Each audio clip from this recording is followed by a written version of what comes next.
ಸ್ನೇಹಿತರೆ, ನಮ್ಮ ವಿಡಿಯೋ ನೋಡುತ್ತಿದ್ದರೆ ದಯವಿಟ್ಟು ನಮ್ಮ ಚಾನೆಲ್ ಅನ್ನು ಸಬ್ಸ್ಕ್ರೈಬ್ ಮಾಡಿ. ನಿಮ್ಮ ಬೆಂಬಲವೇ ನಮ್ಮ ಶಕ್ತಿ. ಪ್ರತಿಯೊಂದು ಸಬ್ಸ್ಕ್ರಿಪ್ಷನ್ ನಮ್ಮನ್ನು ಇನ್ನಷ್ಟು ಉತ್ತಮ ವಿಷಯಗಳನ್ನು ತಯಾರಿಸಲು ಪ್ರೇರೇಪಿಸುತ್ತದೆ. ಹಾಗಾಗಿ ಸಬ್ಸ್ಕ್ರೈಬ್ ಮಾಡುವುದನ್ನು ಮರೆಯಬೇಡಿ.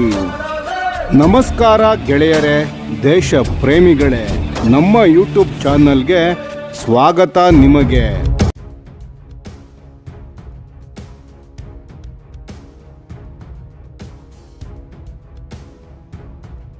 ಭಾರತೀಯ ನೌಕಾಪಡೆಯ ಬಲವರ್ಧನೆ MH-60R ಸೀಹಾಕ್. ನಮಸ್ಕಾರ ಸ್ನೇಹಿತರೆ, ಇವತ್ತಿನ ವಿಡಿಯೋದಲ್ಲಿ ನಾವು ಭಾರತೀಯ ನೌಕಾಪಡೆಯ ಒಂದು ಪ್ರಮುಖ ನಿರ್ಧಾರದ ಬಗ್ಗೆ ಮಾತನಾಡೋಣ.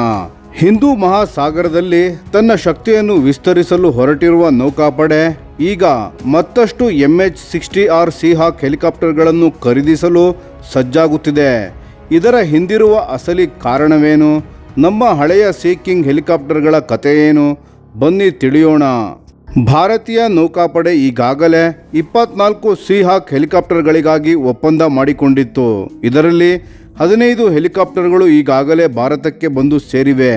ಆದರೆ ಇತ್ತೀಚಿನ ಮಾಹಿತಿಯ ಪ್ರಕಾರ ನೌಕಾಪಡೆಯ ಮುಖ್ಯಸ್ಥರಾದ ದಿನೇಶ್ ಕುಮಾರ್ ತ್ರಿಪಾಠಿ ಅವರು ಇನ್ನೂ ಹೆಚ್ಚಿನ ಹೆಲಿಕಾಪ್ಟರ್ಗಳನ್ನು ಪಡೆಯುವ ಬಗ್ಗೆ ಸುಳಿವು ನೀಡಿದ್ದಾರೆ. ವಾಸ್ತವವಾಗಿ ಅಮೆರಿಕದಲ್ಲಿನ ತಯಾರಿಕಾ ಘಟಕದ ಕೆಲವು ತಾಂತ್ರಿಕ ಕಾರಣಗಳಿಂದಾಗಿ ಈ ಹೆಲಿಕಾಪ್ಟರ್ಗಳ ಪೂರೈಕೆ ಸ್ವಲ್ಪ ತಡವಾಗುತ್ತಿದೆ. ಆದರೆ ಸಮುದ್ರದ ಆಳದಲ್ಲಿ ಅಡಗಿರುವ ಶತ್ರುಗಳ ಸಬ್ಮೆರಿನ್ಗಳನ್ನು ಪತ್ತೆ ಹಚ್ಚುವಲ್ಲಿ ಈ ಸೀಹಾಕ್ನ ಸಾಮರ್ಥ್ಯ ಮಾತ್ರ ಅಪ್ರತಿಮವಾಗಿದೆ. ಈಗ ಪ್ರಶ್ನೆ ಏನೆಂದರೆ, ನಮಗೆ ಈ ಹೆಚ್ಚುವರಿ ಹೆಲಿಕಾಪ್ಟರ್ಗಳ ಅವಶ್ಯಕತೆ ಏಕಿದೆ? ನೋಡೋಣ ಬನ್ನಿ. ನಮ್ಮಲ್ಲಿರುವ ಹಳೆಯ ಸೀ ಕಿಂಗ್ ಹೆಲಿಕಾಪ್ಟರ್ಗಳು ಈಗ ನಿವೃತ್ತಿಯಾಗುವ ಹಂತದಲ್ಲಿವೆ. ಅವುಗಳ ಜಾಗಕ್ಕೆ ಬರಬೇಕಾದ ಭಾರತದ ಸ್ವದೇಶಿ ನಿರ್ಮಿತ DBMRH ಹೆಲಿಕಾಪ್ಟರ್ಗಳು ತಯಾರಾಗಿ ಬರಲು ಕನಿಷ್ಠ 8 ರಿಂದ 10 ವರ್ಷಗಳೇ ಬೇಕಾಗಬಹುದು. ಅಷ್ಟು ದೀರ್ಘಕಾಲ ನಾವು ಕಾಯುತ್ತಾ ಕೂತರೆ ನಮ್ಮ ನೌಕಾಪಡೆಯ ಕ್ಷಮತೆ ಕಡಿಮೆಯಾಗುವ ಅಪಾಯವಿರುತ್ತದೆ. ಆ ಒಂದು ದೊಡ್ಡ ಗ್ಯಾಪನ್ನು ತುಂಬಲು ಈ MH-60R ಸೀಹಾಕ್ ಹೆಲಿಕಾಪ್ಟರ್ಗಳ ಅತ್ಯಗತ್ಯವಾಗಿದೆ. ಯೋಚಿಸಿ ನೋಡಿ, ಸಬ್ಮೆರಿನ್ ಪತ್ತೆ ಹಚ್ಚುವುದು ಇರಲಿ ಅಥವಾ ಕಣ್ಗಾವಲುಗಳನ್ನು ನಡೆಸುವುದಿರಲಿ, MH-60R ಜಗತ್ತಿನ ಅತ್ಯುತ್ತಮ ಹೆಲಿಕಾಪ್ಟರ್ಗಳಲ್ಲಿ ಒಂದು. ಇದರಲ್ಲಿರುವ ಅಡ್ವಾನ್ಸ್ಡ್ ಸೆನ್ಸಾರ್ಗಳು ಮತ್ತು ವೆಪನ್ ಸಿಸ್ಟಮ್ ನಮ್ಮ ಸೈನಿಕರಿಗೆ ಸಮುದ್ರದ ಮೇಲಿನ ಹೆಚ್ಚಿನ ಹಿಡಿತ ನೀಡುತ್ತದೆ. ಹಾಗಾದರೆ ಈ ಹೊಸ ಖರೀದಿ ಯಾವಾಗ ನಡೆಯಬಹುದು? ವರದಿಗಳ ಪ್ರಕಾರ ಹೆಚ್ಚುವರಿಯಾಗಿ 6 ರಿಂದ 8 ಹೆಲಿಕಾಪ್ಟರ್ಗಳನ್ನು ಖರೀದಿಸುವ ಪ್ರಸ್ತಾವನೆ 2026ರ ಆರಂಭದಲ್ಲಿ ಸಿದ್ಧವಾಗಬಹುದು.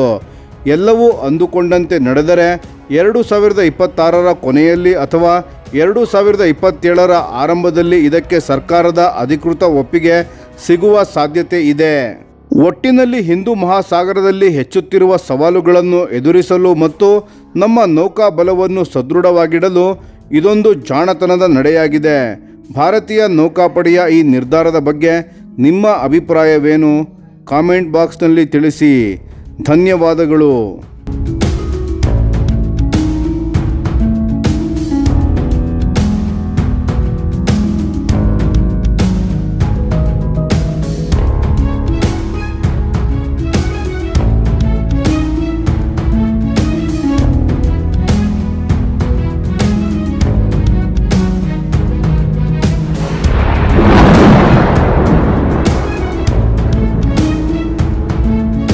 ಈ ವಿಡಿಯೋ ನಿಮಗೆ ಇಷ್ಟವಾಗಿದ್ದರೆ ಲೈಕ್ ಮಾಡಿ ಮತ್ತು ನಮ್ಮ ಚಾನೆಲನ್ನು ಸಬ್ಸ್ಕ್ರೈಬ್ ಮಾಡಿ ಹಾಗೂ ಬೆಲ್ ಐಕಾನ್ ಒತ್ತಿ. ಯಾವ ಅಪ್ಡೇಟ್ಗೂ ಮಿಸ್ ಆಗಬೇಡಿ. ಡಿಫೆನ್ಸ್ ಸುದ್ದಿಗಳನ್ನು ತ್ವರಿತವಾಗಿ ಪಡೆಯಿರಿ. ನಿಮ್ಮ ಬೆಂಬಲವೇ ನಮ್ಮ ಶಕ್ತಿ. ಭಾರತ ಬಲಿಷ್ಠವಾಗಲಿ ಎಂದು ಆಶಿಸುತ್ತಾ ಭಾರತ ಮಾತೆಗೆ ಜೈ. ಧನ್ಯವಾದಗಳು.